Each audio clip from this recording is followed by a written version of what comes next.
김어준의 뉴스 공장. 가수 김광석 씨의 죽음을 둘러싼 이야기들은 오래전부터 있어왔습니다. 이 죽음을 추적한 영화가 어제 개봉을 했습니다. 근데 영화를 만든 사람이 또 화제입니다. 다이빙 죄송합니다. 다이빙벨을 만든 기자가 영화를 처음으로 만들었었는데 이제 두 번째 작품을 내놨습니다.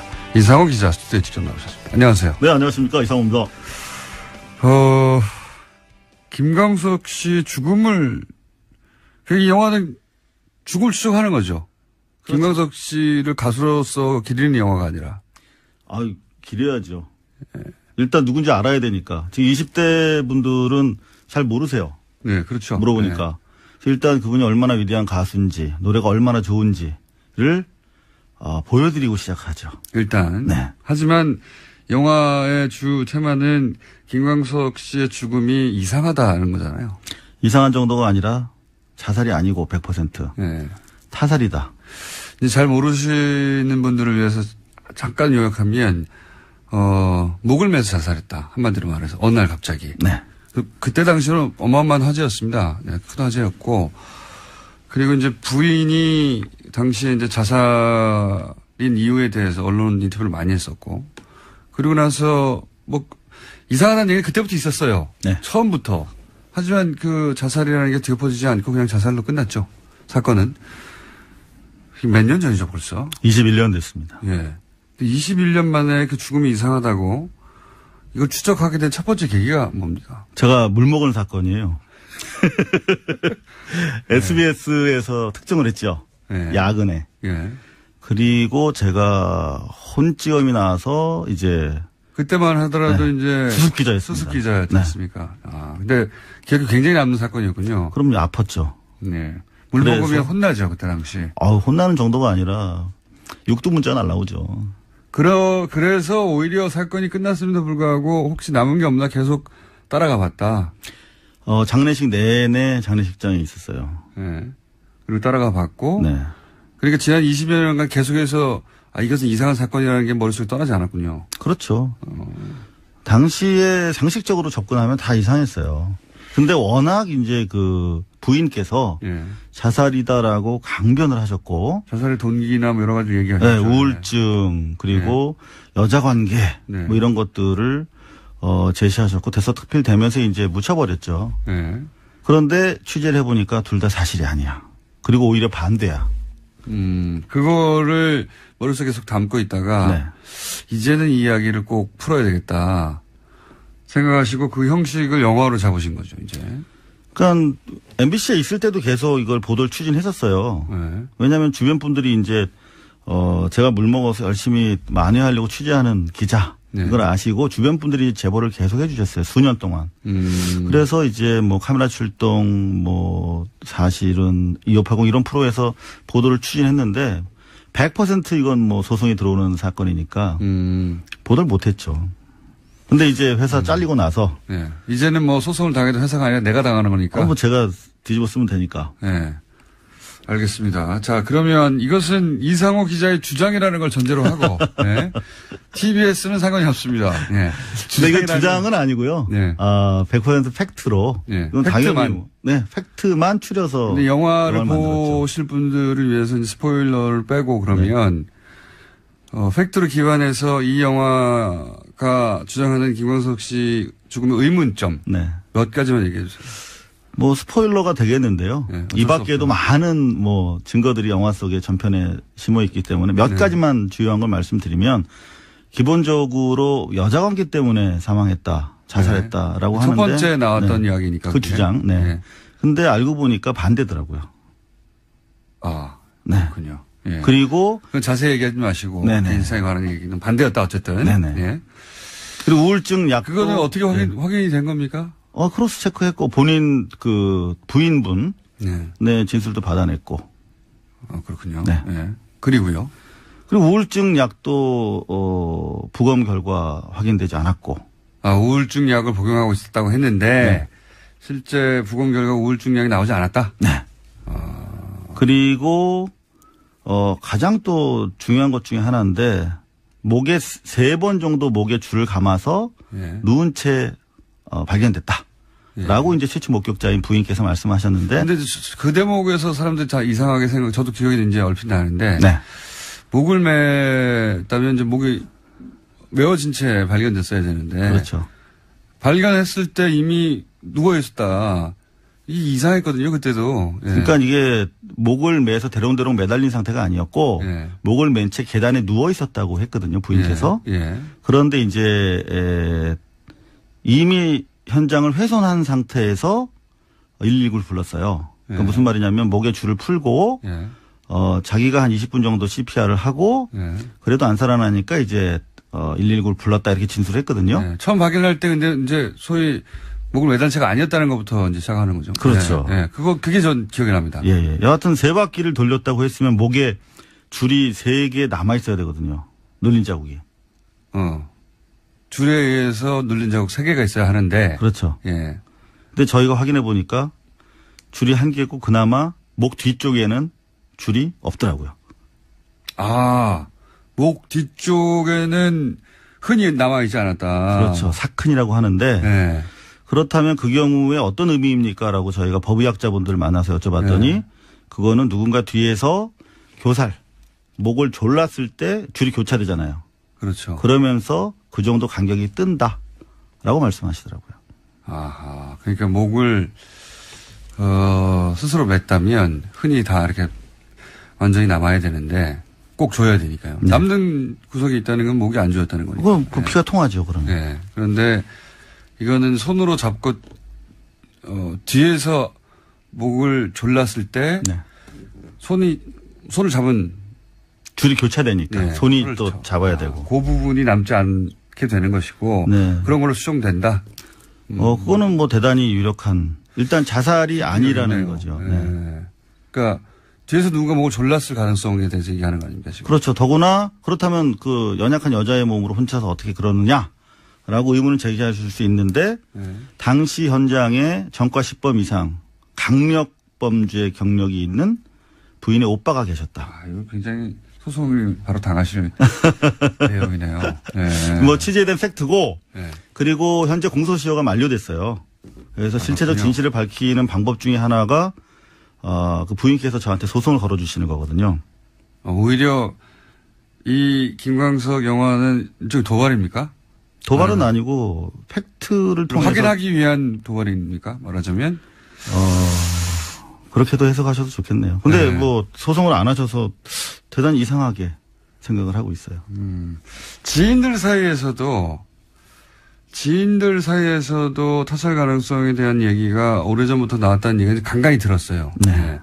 지인들은 어떤 근거에서 그런 얘기를 한 겁니까? 그분들은 이제 생활을 잘 알고 계시니까. 그 평소 생활로 네네. 보아서 예를 들어 우울증 때문에 여자분들 때문에 자살했다는 게 도저히 납득이 안 간다. 내가 잘 아는 그 친구가 이런 얘기군요. 이를테면은 서예순 씨가 김광석 씨를 만나기 전에 결혼한 사실을 숨기고 결혼했다. 그리고 애도 있었다. 심지어 애를 낳아서 죽였다. 이런 사실을 알게 된 지인분들이 사실 그 공개적으로 얘기하기는 어렵지 않습니까? 저처럼 소송을 각오하지 않으면 그 경우에 이제 알고 계시니까 그런 이야기들이 주변에서 퍼졌는데 이제 팩트 확인 단계를 거쳐서 제가 소송을 각오하고 지금 말씀드리고 있습니다. 이런 많은 내용들이 영화에 담겨 있는데요. 네. 그러니까 이 죽음의 이상한 점을 따박따박 찾아가는 거군요. 네네. 그러면 여기서 의문점은 사건 당시 일반인들이야 이제 언론에 보도되는 여러 인터뷰를 통해 가지고 그랬을 수도 있겠다 하지만 그리고 지인들은 또 수사권이 없으니까 어쩔 수 없다고 하지만 당시 사건을 수사한 사람들이 있잖아요. 네. 경찰은 그런 언론 플레이에 영향을 받나 하더라도 거의 뭐 안 받거나 눈앞에 있는 증거 가지고 판단할 거 아닙니까? 근데 그걸 왜 놓친 거죠? 대부분 이런 내용들은 이제 사후 몇 년, 5년, 10년을 거치면서 주변 분들이 바로 측근, 친구들 이런 분들이 시간이 지나고 나니까 좀 이상하다 해서 저한테 나중에 제보해 주신 부분들이 많아요. 그러니까 당시에는 경찰들이 인지를 못한 부분이 많았고. 사건이 예를 들어서 뜬다 이런 부분 같은 경우에는 프로파일러들이 투입되면 그 당시에는 프로파일러 개념도 없었고 20년 전에는 네. 대부분 지금도 그런 관행이 남아 있습니다만 경찰에서 수사한 내용을 국가수에서 확인해 주는 사실 국가수 부검이 뒤집힌 경우가 많아요. 그러니까 대체로 이 변사자를 대하는 공권력의 태도와 수사상의 시스템의 문제를 저는 사실 크게는 지적하고 싶었던 문제인데 이를테면은 현장이 보존되지 않은 상황이거든요. 이 경우는 훼손됐죠. 목격자에 의해서. 그랬다 하더라도 의학 지식이 있는 검안 의 이런 분들이 사실 현장에 나가야 되고 형사소송법에 따르면 검사가 나가게 돼 있는데 그렇지 못한 변사자들이 대단히 많고 1년에 한 3만 명 정도 달하는 변사자가 발생을 하거든요. 그러니까 사실은 이 시스템이 보완되지 않고서는 현장에 경찰력이 만성적인 사실 업무 과중 상태에 있기 때문에 그 경찰 책임만 묻기도 상당히 어려운 그런 사안이었죠. 그렇다도 이 사안은 뭐 대단한 그 관심을 불러일으켰던 사건인데 경찰이 그렇게 초동수사 비롯해서 부실했다는 게 잘 이해가 안 가네요. 네. 그래서 사실 예를 들어서 뭐 거짓말 탐지기라든가 기본적인 조사는 했을 거 아닌가요? 그 당시에 부인에 대해서 혐의점을 두고 적극적으로 수사하지는 못했죠. 그 제가 뭐 수습 기자라서 취재력이 한계도 있었습니다만 그래서 나중에 2002년에 검찰에서 네. 제가 다시 기획 취재를 하면서 검찰이랑 접촉해서 제가 인터뷰한 부인의 육성 테이프를 네. 넘겨서 그걸로 거짓말 탐지를 돌린 적이 있어요. 아, 그래요? 네. 나중에? 네. 사건 당시가 아니라? 사건 당시에는, 검찰이 워낙 완강하게 수사를 안 했어요. 더구나 지휘를. 그분이 연수 가신다고 짐 싸고 있더라고요. 왜 이런 거 취재하냐고. 그래서 어쨌든 취재한 목소리를 가지고 거짓말 탐지기를 한번 집어넣어 본 적이 있다? 네. 그 결과는 어떻게 나왔습니까? 거짓말로 나왔어요. 근데 이제 직접 간 게 아니라 목소리만 가지고 했으니까 그게 정확도가. 저도 그게 가능하냐고 여쭤봤더니 네. 그게 그 비디오 테이프였거든요. 어허. 근데 종합적으로 분석을 한답니다. 비디오 테이프로도. 표정이라든가 억양, 네. 뭐 눈의 떨림, 깜빡거림, 뭐 그런 것들로 뭐 전문가분들이시니까요. 그런데 이건 거짓말이라고 그때 네. 확신한다고 그러시더라고요. 확신한다고 거짓말 탐지기 경찰의 전문가가 얘기했다. 네. 네. 지금 얘기하실 수 없는 또 다른 정황들도 그 안에 영화 속에 들어가 있는 거겠죠. 사실 극히 일부입니다. 일부고. 네, 다른 테이프들이 많이 있고 그리고 가슴 아픈 좀 그런 내용들이 좀 그러면 네. 김광석 씨, 누구의 죽음이든 마찬가지지만 김광석 씨 죽음의 억울한 점 혹은 진실을 밝히는 목적 하나 그럼 분명히 이해가 되고 또 있습니까? 이 영화를 통해서 꼭 도달하고 싶은 목적이 있으니까 하셨을 거 아니에요? 기본적으로 김광석 씨의 억울함을 풀어드리고 싶었고요. 네. 요즘에도 계속 젊은 분들까지도 이미 우리 기성세대는 마찬가지지만 김광석 음악을 통해서 많이 위안을 받잖아요. 아이유, 네. 가수 아이유가 어떤 CF에서 네. 한번 그 CG를 통해 등장한 적이 있죠. 예, 김광석 씨. 그 가수입니다. 예. 그 억울함을 풀어주는 건 당연한데. 근데 이분을 네. 통해서 이제 변사자 문제까지도 네. 같이 좀 우리 사회가 관심을 가졌으면 하는 바람이 있죠. 근데 이제 지금 법적으로는 문제 삼을 수 없지 않습니까? 그렇죠. 공소시효가 도과됐고. 하지만 제가 정치인들 만나서 영화를 많이 보여드렸어요. 네. 그랬더니 이미 이제 경찰이나 검찰 수사력이 충분히 선진국 수준으로 올라와 있기 때문에 과거 사건이라고 하더라도 이렇게 김광석 케이스처럼 의심이 명백하고 가해자가 살아있는 경우에는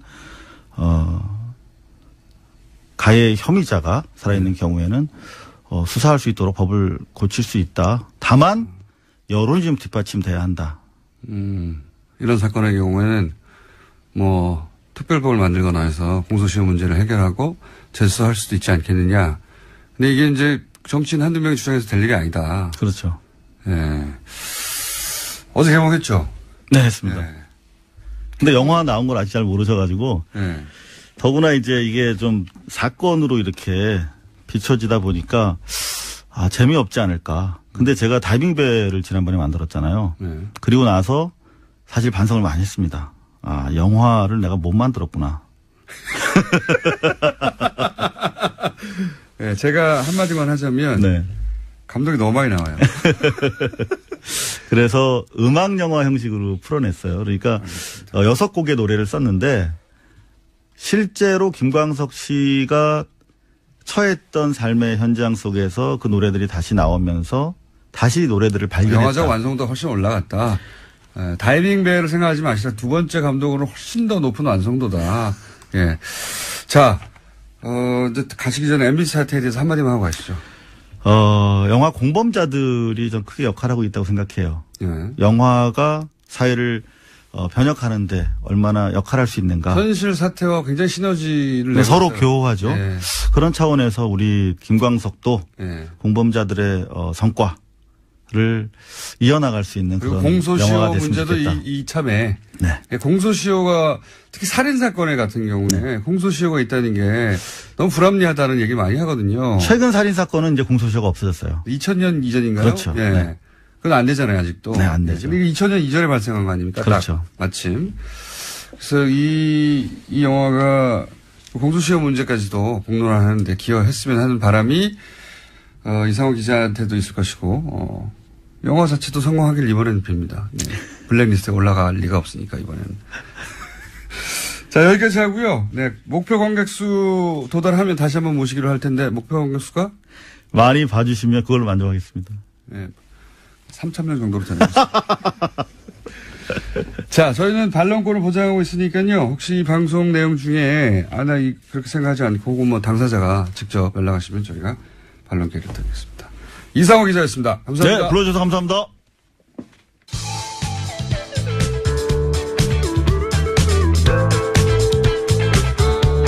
상식이 통하는 세상을 만들고 싶은 시사 요정 김어준입니다.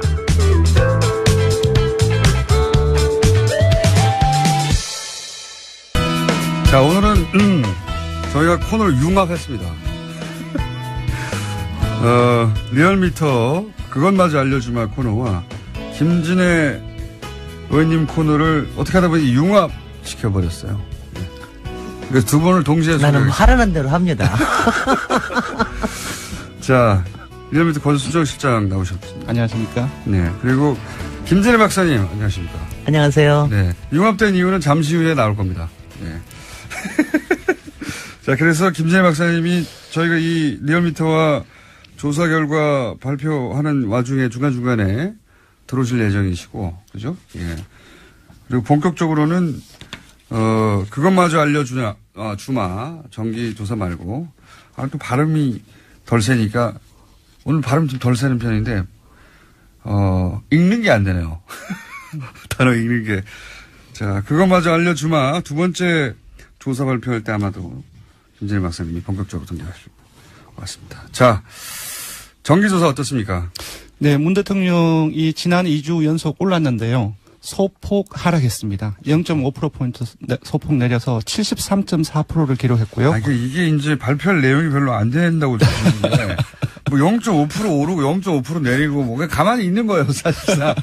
예. 표본으로서 생각하면. 오차범위 내이기 때문에 네. 거의 변동이 없다고 봐야 되겠죠. 근데, 네. 이제 한 주간 이제 3일 동안 흐름을 보면 조금 봐야 될 부분들이 있습니다. 아시다시피 사흘 간격으로 탄도 미사일이 그 2번 발사가 됐죠. 이제 네. 그 이후에 또 인사 논란이 계속 지속되고 있습니다. 박성진 네. 후보자라든지 이 유정 이야기는 후보라든지 훨씬 더 많이 빠져야 되는데. 네, 맞습니다. 빠졌다는 얘기입니다. 사실상 저 같은 경우는 이제 그러한 논란들이 준척돼 있기 때문에 조금 더 빠지지 않을까 예상을 했는데 네. 빠지지 않았어요. 오히려 어제 일간에서는 74.0%로 소폭도 올랐거든요. 그래서 그 이유를 조금 들여다봤더니 네. 아시다시피 그 정가변 한국당 의원이 문 대통령 헌법 위반 사례 3가지를 지적하고 탄핵 사유가 있다라고 발언을 했을 때 이게 상당히 많이 논란이 됐습니다. 또 요즘 계속 그 MB 정부에서 이제 군 댓글 공작 개입 정언이라든지 국정원 댓글 사건이라든지 이런 부분들이 보도가 상당히 많이 되고 있습니다. 그래서 이러한 부분들이 조금 하락폭을 둔화시키지 않았나. 여론조사 기관이 참 저는 힘들 거라고 보는 게 과거 정부 혹은 과거 사례를 보면 요런 큰 사건들이 벌어지면 이제 요거 하락 포인트다라고 네네. 예상하고 조사를 하는데 하락을 안 했어요. 그러면 이유를 찾아야 되잖아요. 네네. 왜냐면 모르니까. 네네. 이유를 찾고 있는 거예요. 그죠? 이유를 찾는데 상당히 많은 시간이 걸립니다. 그러니까 기본적으로 생각했던 대로 움직이지 않으면 그 원인을 파악해야 되기 때문에 여기저기 게시판이라든지 댓글이라든지 다른 사람들하고 또 정치권에 얘기를 한다든지 이 과정들이 너무나 많은 시간이 걸려요. 제 생각에는 그거보다는 왜 문재인 정부의 지지율이 오랜 기간 네. 오차 범위 내에서 안 움직이나 이렇게 분석해야 될 것 같아요. 네, 왜냐하면 오차 범위 내 0.5% 상승했습니다. 뭐 1.2% 하락했습니다. 이게 네. 지지율이 5%면 그것도 지난주에 핵심 지지층이 워낙 탄탄하다. 그러니까 네. 문후보를 찍고 그런 부분들을 네. 계속 말씀을 소개시켜 드렸고. 아니 뭐 좀 전환을 위해서 다음 주에는 한번 팍 떨어져야 되겠네. 아니 근데 저는 박성진 변수는 아직 네. 별로 반영이 안 됐다고 생각을 하고요. 다음 주에는 반응이 좀 나올 거고. 그렇지도 않은 어떻게 처리가 되느냐에 따라서 좀 달라질 테고. 네네. 지지층에서도 상당하게 좀 반발이 있기 때문에. 근데 이제 네. 저도 그럴 거라고 생각하고 여론조사를 거의 석 달 가까이 자세히 봤는데 별 변동이 없어요. 예, 조금 말씀드리면 그러니까 변동이 없는 거를 지금 계속 증명하기 위해서 이걸 하는 겁니까? 그렇지는 않고요. 그렇지 않은데 여론조사 기관은 항상 분석을 해가지고 이유를 제시해 줘야 되잖아요. 네. 그게 이유를 매번 만들기 힘들다. 이제 박성진 후보자 인사 논란도 학습 효과, 참정 학습 효과가 있기 때문에 핵심 지지층이 잘 이탈하지 않고 있습니다. 사실상. 보호해줘야 된다. 그러니까 생각 외로 다르게 움직이는 것은 한 포인트는 지금 핵심 지지층의 성격이 어떤지 그것을 좀 분석을 해볼 필요성이 있고요. 핵심 지지층 분석을 제가 한번 본 적이 있거든요. 네. 저 90% 위에서 내려오질 않아요. 계속 거기 있어요, 그냥. 중간에 상당히 많은 일이 있었고 전체 지지율은 조금씩 떨어지지 않았습니까? 근데 핵심 지지층만 보니까 90%대 중반대에서 계속 일직선으로 가고 있는 거예요. 네, 우리는 로열해요. 그래서 여론조사 기관이 좀 해먹기 힘들다는 얘기를 좀 하고 있는 중입니다. 네. 지난주에도 그 얘기를 했는데 소폭 떨어졌다, 소폭 올라갔다는 게 이게 이제 만약에 대통령 지지율 5%면은 0.5%도 큰 거예요. 그렇습니다. 근데 너무 위에서 놀고 있기 때문에 네. 그다지 의미가 없는. 오히려 저는 안철수 대표가 이제 드디어 당선이 됐잖아요. 네. 그리고 이제 본인이 출마 이유가 지지율을 끌어올리겠다는 거예요. 맞습니다. 네. 그 결과가 궁금합니다. 조금 의아스러운데요. 이번 주에는 오히려 빠졌습니다. 지난주 6.7%가 나왔는데 국민의당이 이번 주에는 0.5%포인트 내려가지고 6.2%를 기록했고요. 그러니까 지난주 6.7%를 오를 때 컨벤션 효과, 전당대회 효과가 어느 정도 반영이 되었는데 딱 되고 나서 3일간 흐르는데 오히려 조금 빠졌습니다. 그래서 컨벤션 효과가 사실상 미약하지 않느냐라는 생각이 들고요. 빠진 것을 보면 어디서 빠졌냐면은 이게 호남이 중요하죠. 호남에서 상당폭 빠졌고 그리고 문 대통령의 핵심 지지층이 사실상 30대를 중심으로 해서 40대를 포괄하고 있습니다. 또 거기에서 빠졌어요. 그래서 지금 홍준표 대표하고도 인사도 하면서 만나고 그 과정에서 문정부를 안철수 대표가 독선과 오만의 정부로 규정하고 상당히 여러 부분에서 대립각을 세우고 있지 않습니까? 그러한 부분들이 국민의당의 예상과는 달리 지지층 결집으로 이어지지는 않는 모습이 아닌가 싶습니다. 예상과는 다르게. 네. 예. 예상이라보단 바람과는 다르게. 네. 자, 여기까지 알겠습니다. 나머지 정당은 별로 안 궁금한 것이 해요. 더불어민주당도 뭐 0.몇% 올랐다 내렸다고 자유한국당도 뭐 그래봐야 많아야 1%대. 그래도 정기조사니까 그 숫자는 알려드리도록 하죠. 네, 알겠습니다. 민주당은 소폭 올라서 52.2%이고요. 자유한국당은 지난주에 14.9%를 기록했는데 살짝 올랐습니다. 16.8%이고요. 바른정당은 소폭 내려서 6.5%인데 오차범위 내에서 3위를 계속 유지를 하고 있습니다. 마지막에 정의당은 소폭 내려서 6%대를 유지하고 있습니다. 큰 변화가 없다. 네, 큰 변화가 없습니다. 근데 이제 국민의당이 이제 오를 포인트였는데 오르지 못했다는 거 정도 짚고. 네. 자, 굉장히 재밌는 여론조사를 저희가 한번 했습니다. 뭐냐면 서울시장 잠재 후보군을 놓고 여론조사를 한번 돌려봤어요. 네. 본격적으로. 물론 누구를 어떻게 넣느냐에 따라서 이제 크게 왔다 갔다 할 것 같은데, 왜냐하면 현재는 민주당 지지가 높고 네네. 그리고 민주당 후보군을 많이 넣을수록 민주당 후보들끼리 가까먹겠죠. 그렇습니다. 그런 면이 좀 있습니다.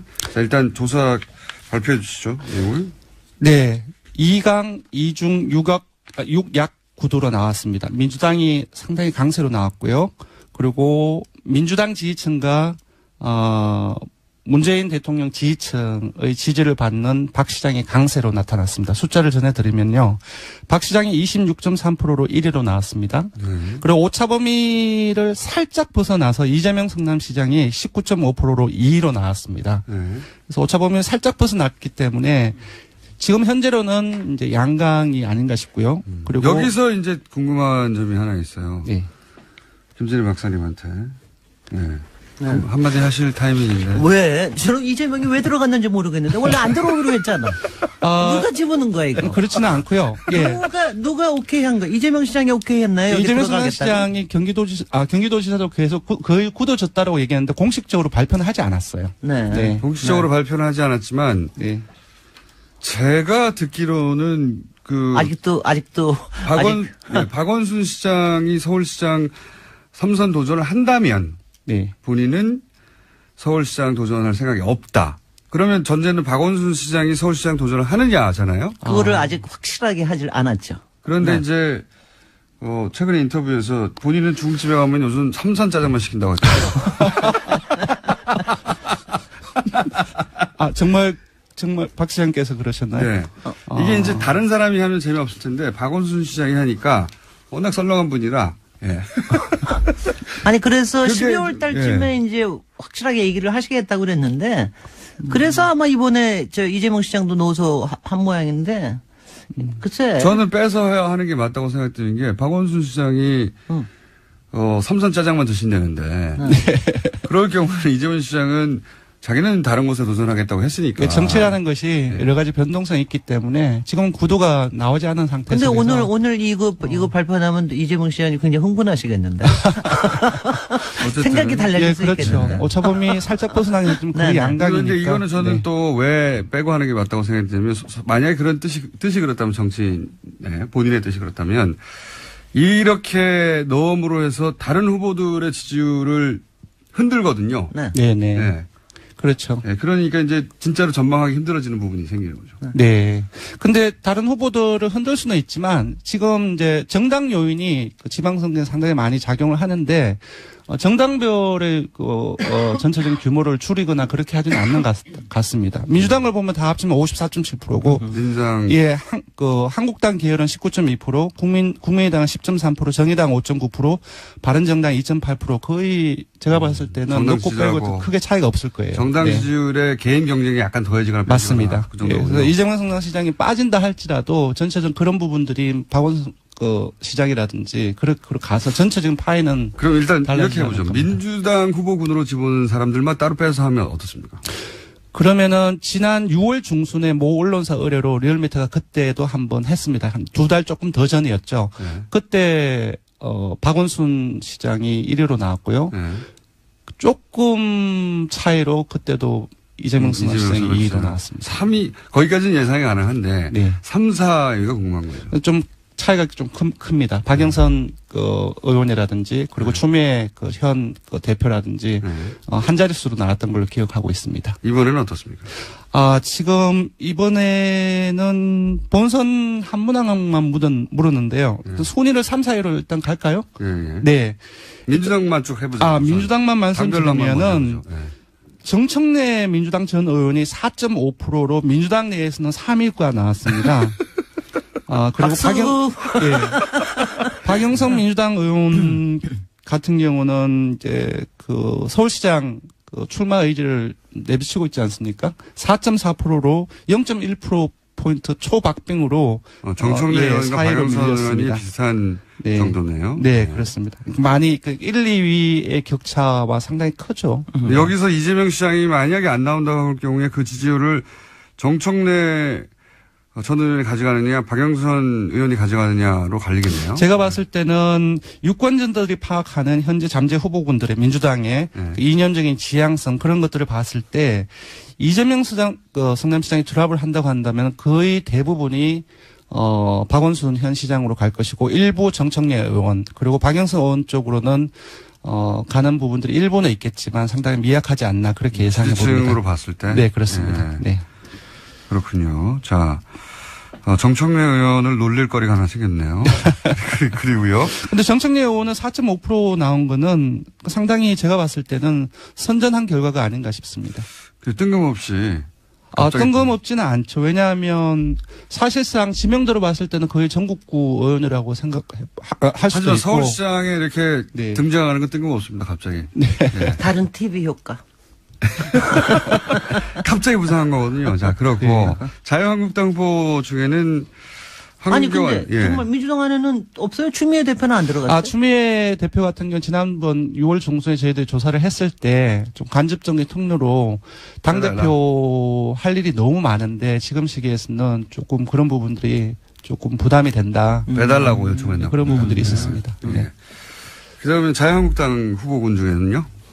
자유한국당 후보군, 자유한국당 소속으로 치자면 나경원 의원이 4.1%가 나왔고요. 예. 근데 자유한국당 계열로 보자고 한다면은 3위가 황교안 전 총리가 전체 3위. 예, 전체 3위가 13.6%로 황교안 전 총리가 차지했습니다. 여기 자세히 보시면 한국당 지지층에서 황교안 전 총리가 무려 60%의 지지를 받았고요.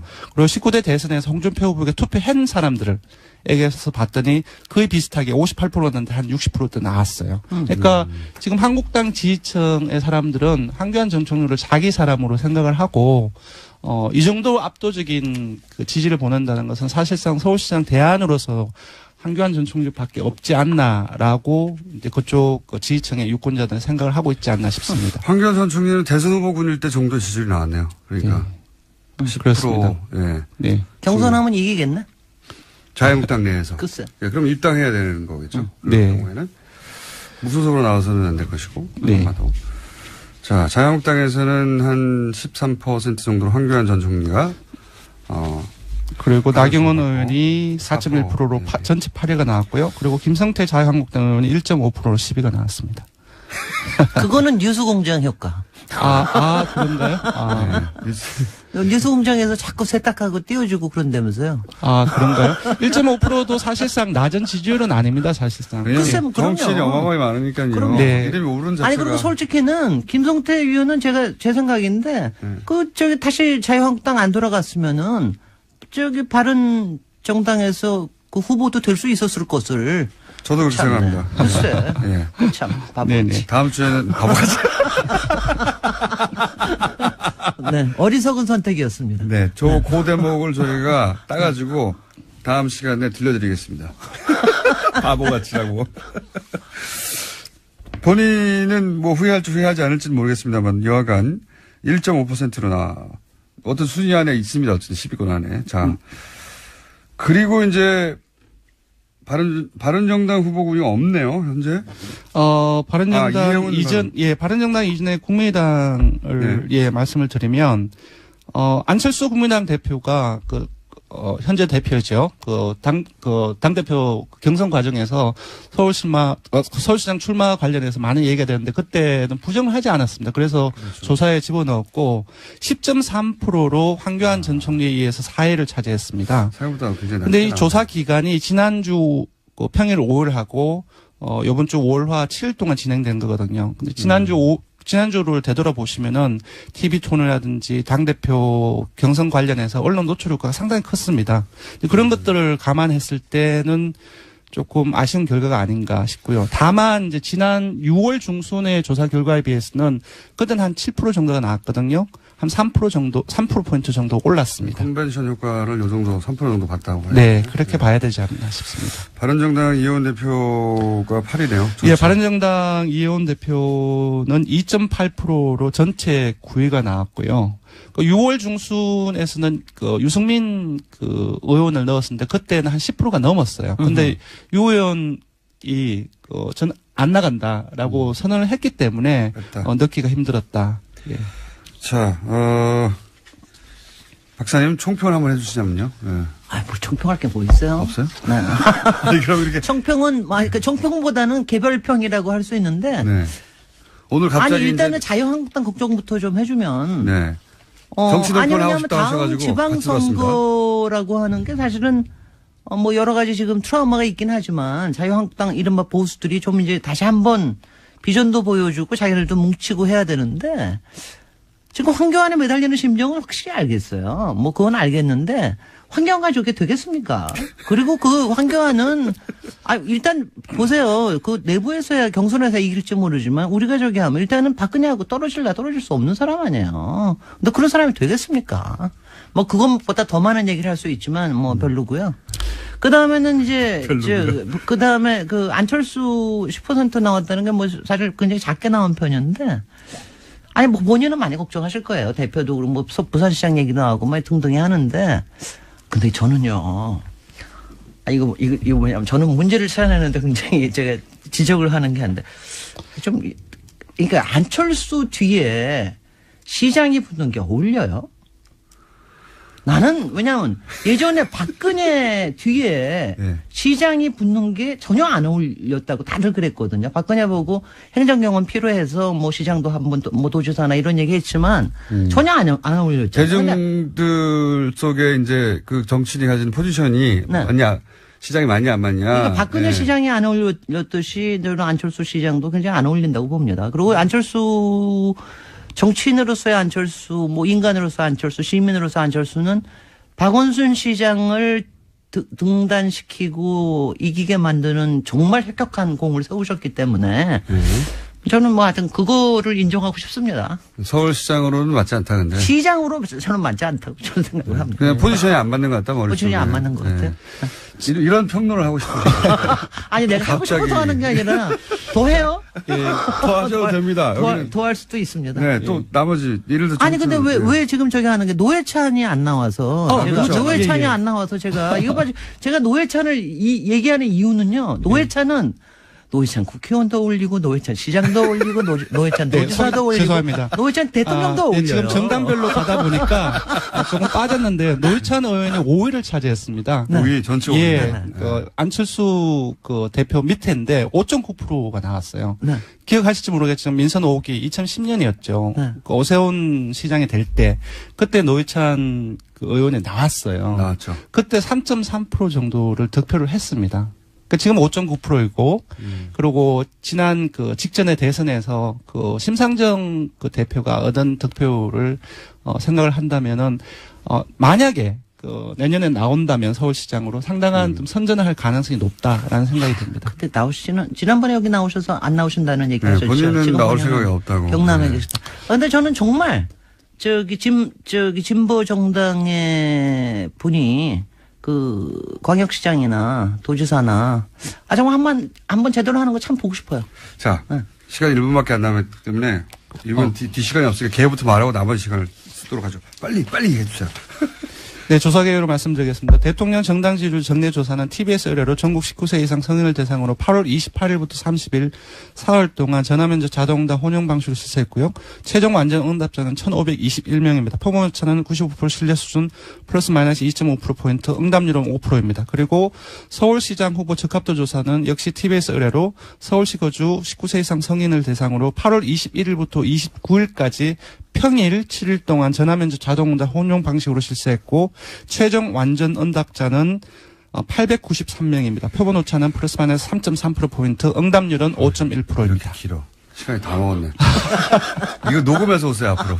더 할 얘기가 부족하고 다음에 김진일 박사님 정치평론 본격적으로 한번 해볼게요. 재밌는데요?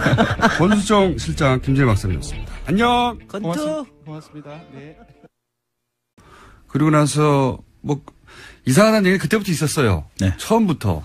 하지만 그 자살이라는 게 뒤엎어지지 않고 그냥 자살로 끝났죠. 사건은. 몇 년 전이죠, 벌써? 21년 됐습니다. 예. 21년 만에 그 죽음이 이상하다고 이걸 추적하게 된 첫 번째 계기가 뭡니까? 제가 물먹은 사건이에요.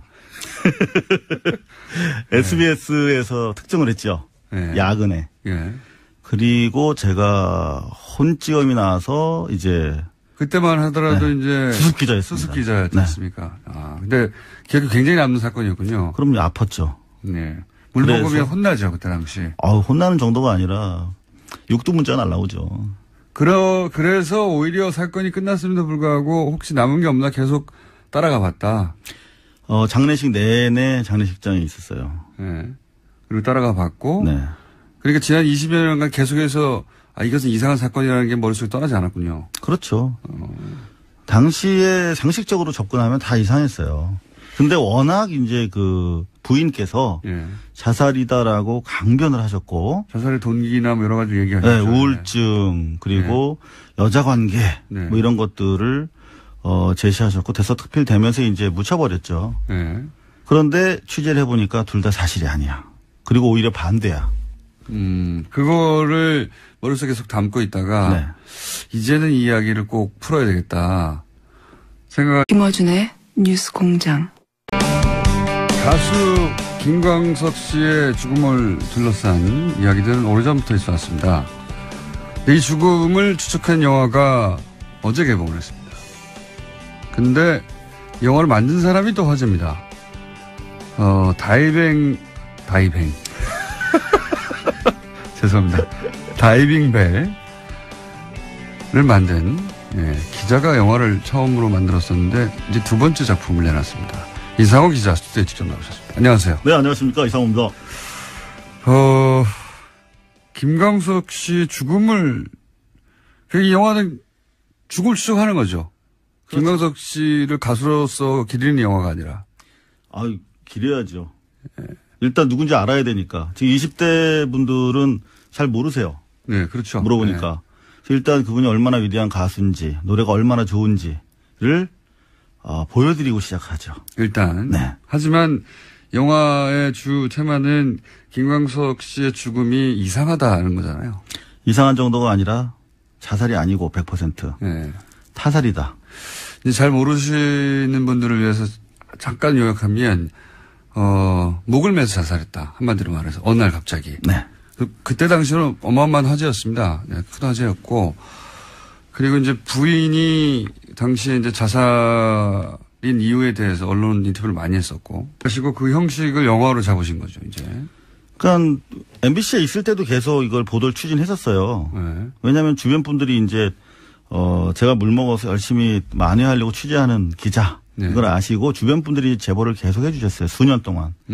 그래서 이제 뭐 카메라 출동, 뭐 사실은 2580 이런 프로에서 보도를 추진했는데 100% 이건 뭐 소송이 들어오는 사건이니까 보도를 못했죠. 근데 이제 회사 잘리고 나서. 네. 이제는 뭐 소송을 당해도 회사가 아니라 내가 당하는 거니까. 뭐 제가 뒤집어 쓰면 되니까. 네.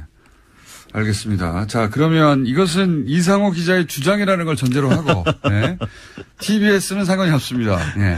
근데 이게 주장은 아니고요. 네. 100% 팩트로. 네. 이건 팩트만. 네, 팩트만 추려서. 근데 영화를 보실 분들을 위해서 이제 스포일러를 빼고 그러면, 팩트로 기반해서 이 영화가 주장하는 김광석 씨 죽음의 의문점. 네. 몇 가지만 얘기해 주세요.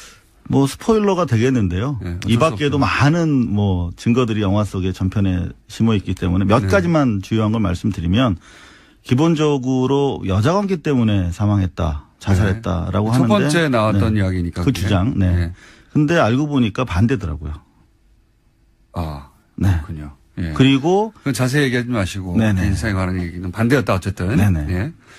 그리고 우울증 약 그거는 어떻게 확인이 된 겁니까? 크로스 체크했고 본인 그 줄이 없더라고요. 목 뒤쪽에는 흔히 남아있지 않았다. 그렇죠. 사큰이라고 하는데. 네. 그렇다면 그 경우에 어떤 의미입니까? 라고 저희가 법의학자분들 만나서 여쭤봤더니 그거는 누군가 뒤에서 교살, 목을 졸랐을 때 줄이 교차되잖아요. 그렇죠. 그러면서 그 정도 간격이 뜬다. 라고 말씀하시더라고요.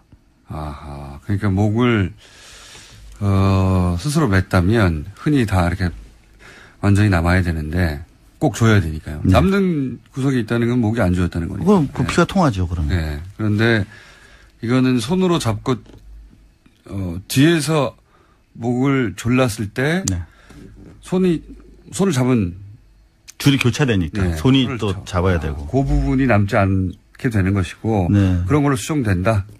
그거는 뭐 대단히 유력한. 일단 자살이 아니라는 거죠. 네. 그러니까 뒤에서 누군가 목을 졸랐을 가능성에 대해서 얘기하는 거 아닙니까 지금? 그렇죠. 더구나 그렇다면 그 연약한 여자의 몸으로 혼자서 어떻게 그러느냐라고 의문을 제기하실 수 있는데 당시 현장에 전과 10범 이상 강력 범죄 경력이 있는 부인의 오빠가 계셨다. 이거 굉장히 소송을 바로 당하실 내용이네요. 네. 뭐 취재된 팩트고 네. 그리고 현재 공소시효가 만료됐어요.